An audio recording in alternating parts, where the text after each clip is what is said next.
Hi ಗೆಳೆಯರೇ, ಎಲ್ಲರೂ ಹೇಗಿದ್ದೀರಿ? ಎಲ್ಲರೂ ಚೆನ್ನಾಗಿದ್ದೀರಾ ಅಂತ ಅಂದ್ಕೊಂಡಿದ್ದೀನಿ. ಇವತ್ತು ನಾವು ರುಚಿಕರವಾದ ಬೆಂಡೆಕಾಯಿ ಪಲ್ಯವನ್ನು ಮಾಡೋಣ ಬನ್ನಿ.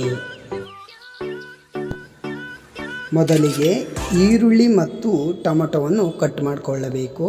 ನಂತರ ಮೊದಲಿಗೆ ಜಾರ್ ತಗೊಂಡು ಸಾಂಬಾರ್ ಸೊಪ್ಪು, ಸಬ್ಬೆ ಸೊಪ್ಪು, ಬೆಳ್ಳುಳ್ಳಿ, ಶುಂಠಿ, ಖಾರ ಪುಡಿ, ಧನಿಯಾ ಪುಡಿ ಹಾಕಿ ಚೆನ್ನಾಗಿ ಪೇಸ್ಟ್ ಮಾಡ್ಕೊಳ್ಳಿ. ಆಮೇಲೆ ಬೆಂಡೆಕಾಯಿಯನ್ನು ಕಟ್ಟಿ ಮಾಡಿಕೊಂಡು ಚೆನ್ನಾಗಿ ಹುರಿದುಕೊಳ್ಳಬೇಕು.